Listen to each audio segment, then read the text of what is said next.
नमस्कार दोस्तों, जय श्री कृष्णा। दोस्तों, भगवान श्री कृष्ण वास्तुशास्त्र का विशिष्ट ज्ञान रखते थे।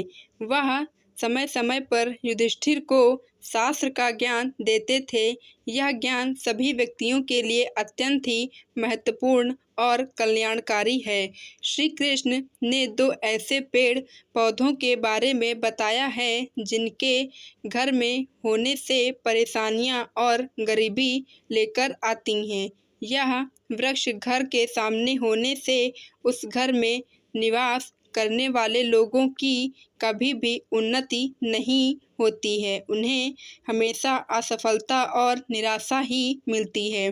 दोस्तों, वास्तुशास्त्र के अनुसार घर के सामने लगे हुए वृक्ष हमारे घर की सुंदरता अवश्य बढ़ाते हैं, साथ ही यह वातावरण को शुद्ध करते हैं और घर में सकारात्मक ऊर्जा का संचार होता है, जो कि हमारे सुखी जीवन के लिए अत्यंत ही आवश्यक होते हैं। वृक्ष नकारात्मकता को खत्म करती है और घर के सामने शुभ पेड़ पौधे लगाने से घर में बरकत आती है। घर के आंगन में खड़े हुए वृक्ष देवताओं के समान हमारे घर की रक्षा करते हैं। इसलिए पुराणों में घर में कुछ शुभ पेड़ों को लगाने की सलाह दी गई है। आज हम जानेंगे कि हमारे घर की सीमा में कौन से वृक्ष तथा पौधे होने चाहिए और कौन से वृक्ष नहीं होने चाहिए। जैसे कुछ वृक्षों को शास्त्रों में शुभ बताया गया है, उसी प्रकार से शास्त्रों में अशुभ वृक्षों तथा पेड़ों का वर्णन भी किया गया है। इन वृक्षों का घर की सीमा में होना अमंगलकारी होता है। यह वृक्ष घर के सामने होने से दुख और दरिद्रता का सामना करना पड़ता है, धन का नाश होता है, शत्रुओं में वृद्धि होती है। इसलिए यदि आप में भी जाने अनजाने में घर में ऐसे वृक्ष लगाए हैं तो बिना देरी किए उन्हें तुरंत हटा दें। तो चलिए जान लेते हैं कि कौन से पेड़ लगाने चाहिए और कौन से पेड़ नहीं लगाने चाहिए। तो सबसे पहला पेड़ है पीपल का। किसी जलाशय वाले स्थान पर लगाने से जो फल मिलता है वह सैकड़ों यज्ञों के समान होता है। जब पीपल के पत्ते जल में गिरते हैं तो वह पिंड के समान होकर पितरों को तृप्ति प्रदान करते हैं। इससे सभी प्रकार के पितृ दोष समाप्त हो जाते हैं। श्री कृष्ण कहते हैं कि जो नित्य स्नान करके पीपल को स्पर्श करता है वह सभी पापों से मुक्त होता है। पीपल को स्पर्श करने से धन की प्राप्ति होती है। सोमवती अमावस्या के दिन पीपल की परिक्रमा करने से जो फल मिलता है वह 1000 गाय के दान के बराबर होता है। साक्षात हरि इस वृक्ष के रूप में पृथ्वी पर विराजमान है। दूसरा वृक्ष है आंवले का वृक्ष। श्री कृष्ण कहते हैं कि आंवले का फल समस्त लोकों में प्रसिद्ध और पवित्र है। आंवले को लगाने से स्त्री और पुरुष जन्म और मृत्यु के बंधन से मुक्त हो जाते हैं। यह फल भगवान विष्णु को अत्यंत प्रसन्न करने वाला एवं शुभ परिणाम देने वाला होता है। इसको खाने से सभी पापों से मुक्ति मिलती है और आंवला खाने से आयु में भी वृद्धि होती है।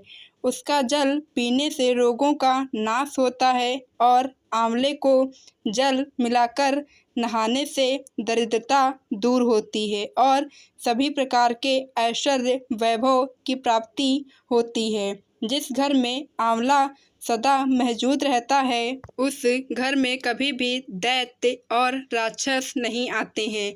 एकादशी के दिन अगर आंवला मिल जाए तो सभी तीर्थों से बढ़कर फल की प्राप्ति होती है। अपने केस में आंवला लगाने वाला व्यक्ति फिर से मृत्यु लोक पर जन्म नहीं लेता है। जिस घर के सामने आंवले का वृक्ष होता है उस घर में साक्षात लक्ष्मी नारायण निवास करते हैं। तीसरा वृक्ष है अशोक का वृक्ष। दोस्तों, पद्म पुराण के अनुसार अशोक के वृक्ष में अप्सराओं का निवास होता है। यह वृक्ष शोक का नाश करने वाला तथा निराशा को दूर करने वाला होता है। इस वृक्ष को घर के पास लगाने से घर में सुख शांति बनी रहती है। माँ लक्ष्मी ने जब माता सीता के रूप में अवतार लिया था, तब रावण द्वारा अपहरण करने के बाद उनका वास अशोक वाटिका में हुआ था। अशोक के वृक्ष ने माता सीता की बहुत ही सेवा की थी, इसलिए माँ सीता ने अशोक के वृक्ष को यह वरदान दिया था कि जिस भी स्थान पर यह वृक्ष होगा, उस स्थान पर उनका सदैव निवास होगा। चौथा वृक्ष है पाकड़ का वृक्ष।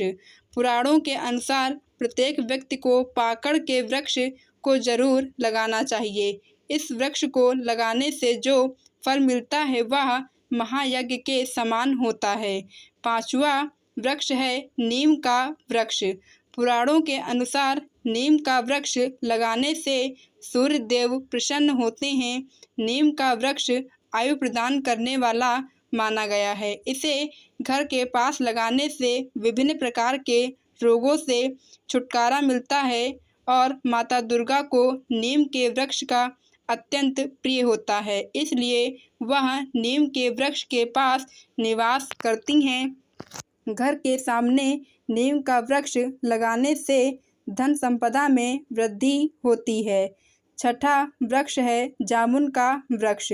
यदि कोई मनुष्य कन्या प्राप्ति की कामना करता है तो उसे जामुन का वृक्ष अवश्य ही लगाना चाहिए।